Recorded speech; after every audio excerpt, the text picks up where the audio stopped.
A few months ago, I did a video looking at who I thought were the messiest girl group in the world. We looked at their highs, their lows, whatever this is. Happy Thanksgiving from our family to yours.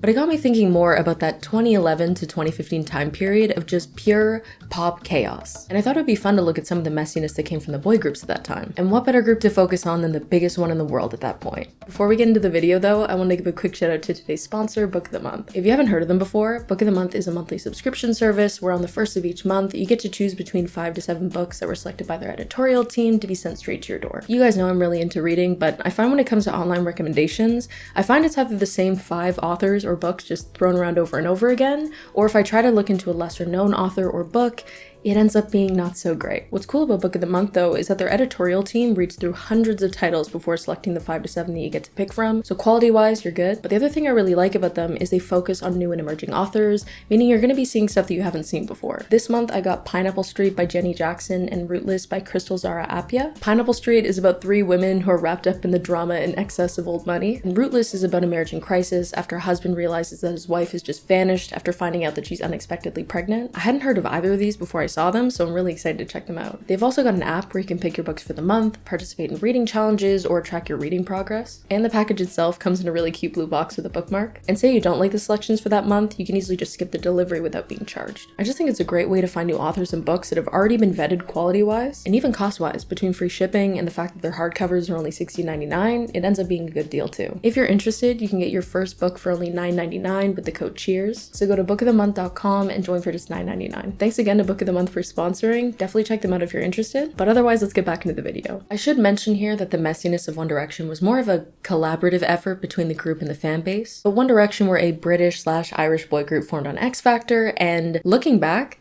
I'm gonna be honest, I don't know how they made it. Oh yeah. The outfits were wacky, the songs they auditioned with were a choice. Oh, it's what you do to me. Elizabeth Holmes, for some reason, was present at Niall's audition, and I know we talk a lot of shit about Liam, but if we were to line up all these auditions together, he is clearing all of them with ease. And of course, everything started with the X Factor era though. They all auditioned as separate acts, but then Simon decided to put them in a group together. And before things like Twitch and fan cams, video diaries and twit cams were part of the reason why One Direction were so successful. Keep in mind, this is when social media was really just starting to ramp up. So the idea of watching your favorites in real time or getting a follow back from them on Twitter was like super cool, which definitely made it easier to ignore other things. Watching this in 2023, I am realizing I was under some serious voodoo back in the day. Like, I do not remember it being this bad. You have Zayn and Liam going, ooh, the whole time. I still can't figure out if Louis' mic is turned off or if he's just melding along to Harry's part for fun. Harry's handling most of the verses while Louis and Niall are in charge of aggressively grabbing their shirts. At one point, they even have to cut away from one of the judges' reactions because she just starts straight up laughing. And I can't even blame her. They all look like confused Sims. By far, one of my favorite performances from the X Factor era, though, is when they covered Viva La Vida by Coldplay. Another personal favorite moment from this era was definitely Zayn just refusing to dance. Mainly because I like to look back at this as one of the early moments where it was very clear he wanted nothing to do with this shit. Hi, I'm Renata Bliss, and I'm your freestyle dance teacher.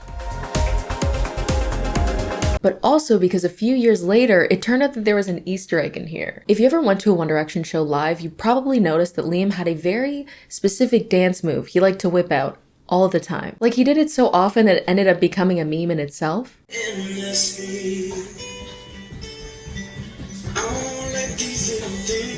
And most people just assume that he kind of picked it up along the way as just something to do on stage. But somebody was watching this part of the X Factor episodes a few years later and realized that Liam had been doing it in the dance audition too. Since then, of course, he has expanded his dance repertoire, as we all know. The fashion during this era, though, was horrendous. It was Jack Wills, infinity scarves, polo shirts, Uggs, and those one-piece onesies that were $100 for some reason. Not to mention they ended up collabing with that brand to create their own One Direction onesie that costed $160. Don't ask me how many times I almost bought that. You're not gonna like the answer. But I'm getting a bit ahead of myself here. Within the band's lifespan post X Factor, they put out 5 albums over 5 years, starting of course with their debut Up All Night in 2011. From a sound perspective, this album was definitely very boy band slinging pop doo-doo at a wall and seeing what sticks. And some of it did, don't get me wrong.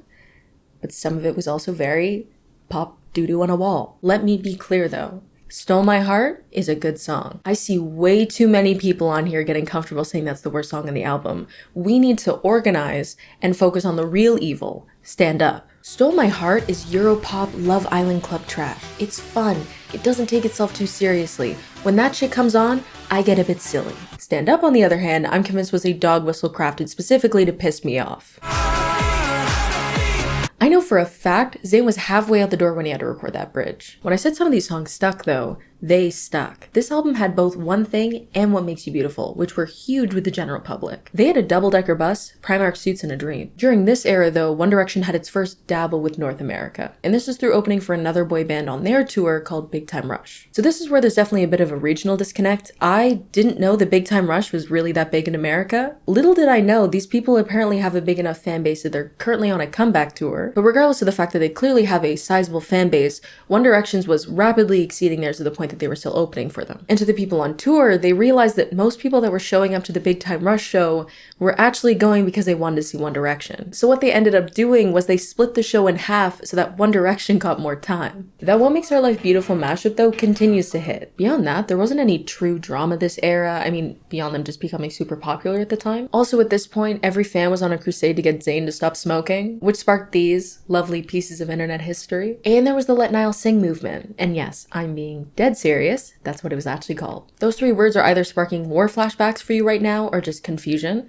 If you're part of the latter, Let Niall Sing, or also known as LNS, was a movement by Directioners to try to get Niall more lines. It all started because on the Up All Night album, Niall wasn't really singing a lot, which fans decided was either because Simon thought he couldn't sing or because he was Irish. In hindsight, this is like so ridiculous, but it did work. Moving on to Take Me Home, this was boy band pop perfection. More accurately, this was like MDMA for a teenage girl in 2012. I distinctly remember everyone shitting their pants over Rock Me because it was like slightly sexual. Little Things was also a song that caused a mass meltdown in the fandom. The way Directioners reacted to Little Things, you would have thought that the members of One Direction were fighting tooth and nail for female rights. They must have all had writing credits on the song. They paved the way. They were doing the work. Smack cam. They had nothing to do with it. In hindsight, this was definitely their Kendall Jenner Pepsi moment.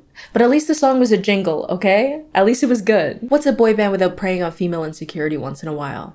It's like bread and butter. When I was mapping out this video, for some reason I thought that a lot of the big messy moments had been spread out pretty evenly across the eras, but I realized pretty quickly that like 75% of the mess is contained in the Take Me Home era. Also, the Let Niall Sing Brigade was not happy about that album cover. No, we cannot escape, we cannot come out.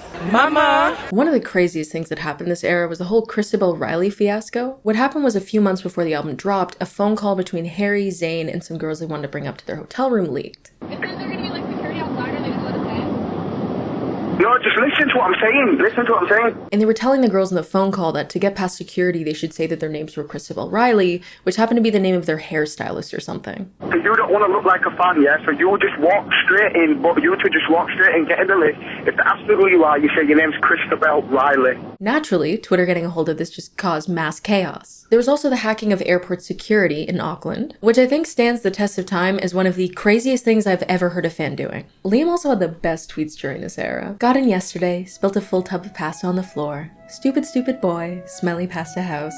Girls, behind the hotel, please get out of the fields. There's a huge sign saying snake habitat. It's just not worth it. Someone's gonna get hurt. Are you not reading what I'm saying? It's a snake habitat. Turn around! Most of the Twitter drama was contained to this era as well. You had that girl who knew the exact time that Niall was born, despite Niall himself not knowing that information. And of course, there was the Twitter beef between One Direction and The Wanted. Long story short, The Wanted was another British boy group at the time. But Zayn, Louis, Max, and Tom decided to just randomly go at each other one day, which of course spawned the iconic quote, "All right, chlamydia boy." The true drama of this era though was the Mr. X conspiracy. This random person decided anonymously online to claim that they were someone called Mr. X. Not only did they claim at the time that they were a band insider, but they also said that one of the members was going to be assassinated. Naturally, because this is 2012 and most of One Direction's fan base consists of teenagers who spend too much time on the internet, everyone loses their shit. Everyone's convinced that it's Harry that's gonna die and they have to protect him, so we start a hashtag. Everyone's trying to get in contact with Modest Management. People were trying to reach out to the FBI and the UN. Like, we have to save Harry Styles. Of course, this was probably just some random teenager who wanted to start some shit, but funny enough, Mr. X did come back a few years later.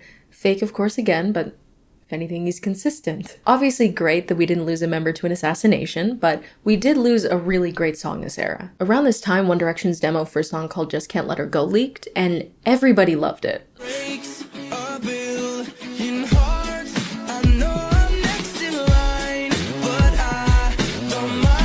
We were all convinced it was going to be on the next album, that it was going to be this iconic song, and then it just never came to be. Eventually, people realized that it had ended up going to this random YouTuber who took the song and made it about their dog. I've been hypnotized by bright red candy lips. I'm still mad about this to this day. Some people thought that maybe for the 10-year anniversary they'd drop it. I kind of held out for it too. Clearly it didn't happen though, so I guess it's just lost at this point. I feel like a lot of what we've talked about this era so far has been pretty dark, like assassinations and lost songs, but there was fun shit that happened too. Of course, there was the iconic Come On Come On dance and Zayn dancing to Usher for some reason. I'm gonna be so honest, this did it for 15-year-old me.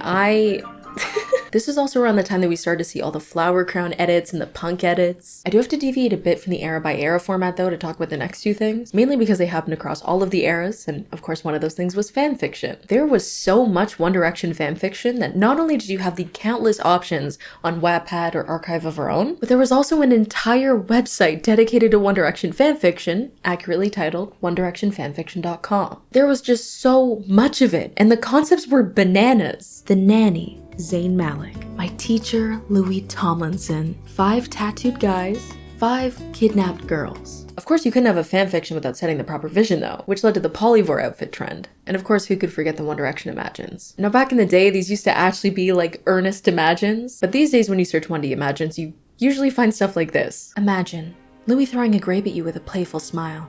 You decide to throw one back at him, but you miss, so he starts laughing at you. You get so upset that you throw the entire I think the most iconic one though is definitely the Niall Horan one. Niall Horan crawling inside your ear, you tell him to stop, but he is in there. Beyond fanfiction, the Larry debacle was definitely something that was always present. Now I'm not going to go too far into the history of Larry just because there is way too much stuff going on there. If you're curious though, I can promise you if you tweet Larry isn't real on Twitter, there's going to be at least 5 people digitally jumping you with a 20,000 word Tumblr post, eventually coming to the conclusion that Harry Styles and Louis Tomlinson have a secret child together. Of course, this caused a lot of drama within the fanbase over the years. What the fuck is this? I would like to see Harry Styles dead so he would stop ruining Louis and Eleanor's relationship. Oh my fucking god, is this a joke? I am praying that editing me is able to find this tweet, but I think one of my favorite things that came out of the Larry situation is that during one of Harry's solo shows, someone took a photo of somebody up in like the 500 section, and it was some random guy's shadow, and the person was convinced it was Louis Tomlinson because, I quote, "I know his silhouette. I know the way he moves." I think one of the craziest Larry conspiracies though was that Louis' girlfriend Eleanor was actually a role played by 3 different people. Like these look like those alpha male edits. Cock shame, cowlick facing the world. Back to the eras though, we're on Midnight Memories. I have to say, this was a really great era. It was like a perfect storm between the music being really good and them also being like super relevant. Like You and I and Story of My Life were such great songs and you got to always hear them on the radio. There was also One D-Day, which was like this whole live stream situation where they streamed for like 7 hours, which I know now because of Twitch sounds like super short, but back in the day, like we thought that was crazy. This was also the year of the After fanfic. There's also another super popular Harry Styles one called Dark. I mentioned that one because that's the one I could find a trailer for, just to give you an idea of how much hype went into these. Like I remember watching this back in the day being like, this is so intense. And now I'm like, why is he doing push-ups? And of course, Lily Collins was involuntarily at the scene of the crime. That poor girl. Moving on to 4, I love this album. Fireproof is my favorite 1D song of all time, and actually fun fact, they gave this song away for free. They did dabble a bit musically with this album though. You had a little bit of parasocial pandering with Night Changes, copying a bit of the 1975's homework with Change Your Ticket. Act My Age was a sea shanty ass song though. It also spawned this viral vine, which a lot of people didn't know this is actually a One Direction song, which granted, I wouldn't blame you. There is nothing on their discography other than this song that sounds remotely like this. Don't get me wrong here though, I'm not mad at it. I think it's fun. There was one serious low this era though, which I'm sure most people who are a part of the fandom know exactly what I'm about to bring up, which sucks because it's a great song, but the performance featured every member looking like they were being held at gunpoint to be there. When I tell you that I remember every detail of this day, I mean that I recount it the way that my parents do 9/11. Let me paint the scene for you. It's lunchtime. My friend calls me because I'm getting gas for my car because I have free period, and she tells me after 5 incredible years, Zayn Malik has decided to leave One Direction. I was so distraught, I locked myself out of my car. After waiting for my sister to come over with the spare key, I get into the car, and me and my friends decide that we want to have a group meeting about it at a Panera Bread. Exactly what action plan we were trying to come up with over a bread bowl is beyond me. But to make matters more embarrassing, we decided to make ourselves feel better, we should go to the movie theater. But of course, because we're all still upset about it, we all end up crying in the movie theater. But now it just looks like we're crying over the 2015 teen comedy Duff. I will say the dramatics of a teenage girl, you don't get that kind of melodramatic rush often. Nowadays, for me to react like that, I probably have to be like hit by a car. As we all know though, the band did continue as a 4-piece and they did tour the album as well. Most people saw the writing on the wall though and knew that this tour was probably going to be the last one. And while it did suck to not be able to hear Zayn live for this album, there were some iconic moments. We took shots. Unfortunately with Zayn leaving though, we were ushered into the Naughty Boy era. Long story short, Zayn started working with his producer called Naughty Boy. Yes, he did choose that name himself. And there was so much cringy Twitter beef that started between him, Zayn, and Louis. Like, just text each other.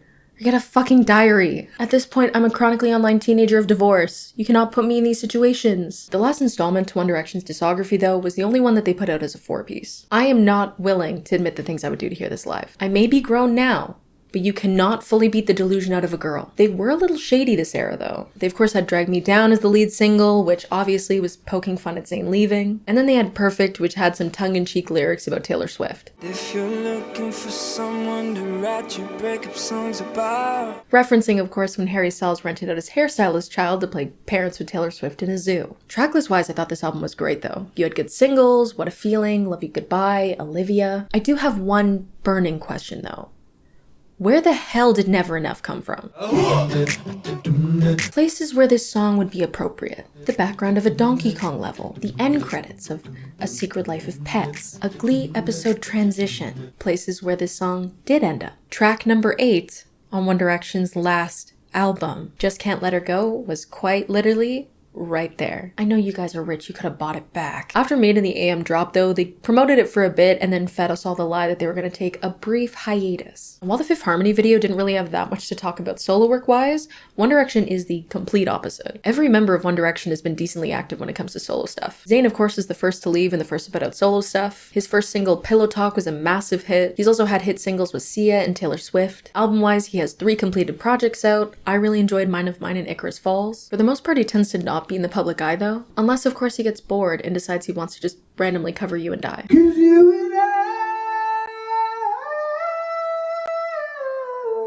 Harry has obviously been doing very well for himself. Commercially and critically, he's definitely the most successful post One Direction. I'm sure nobody's particularly surprised by that, considering he was the most popular in the group. Like Zayn, he's also got 3 albums out. He's also, of course, dabbled in acting and skincare.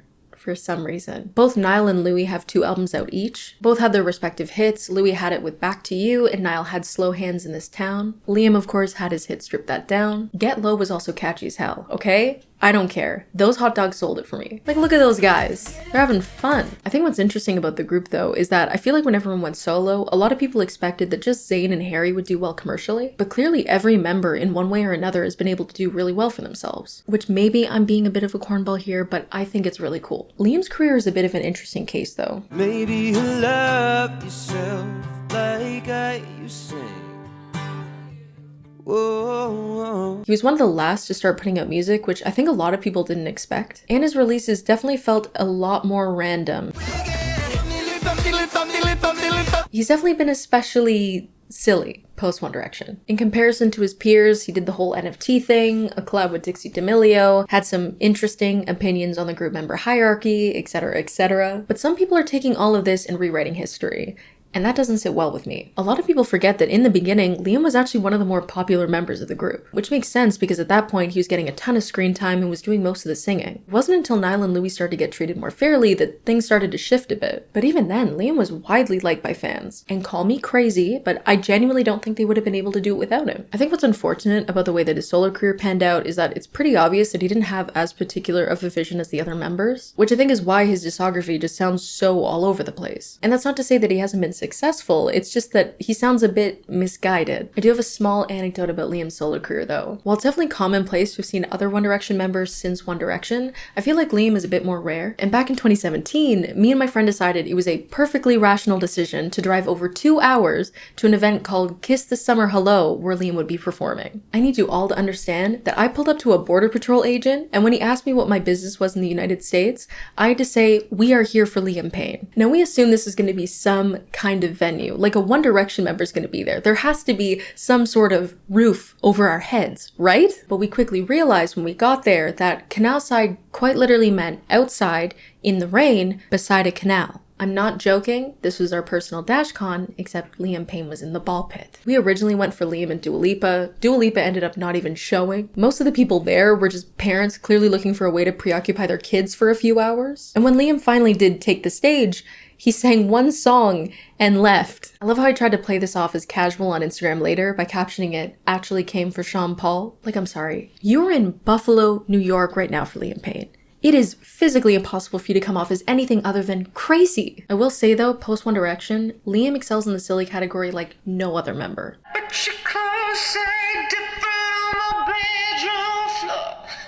That man's Instagram brings me so much joy. Lost. Not a clue what to do today. Coming home. I put my diaper on backwards, lol.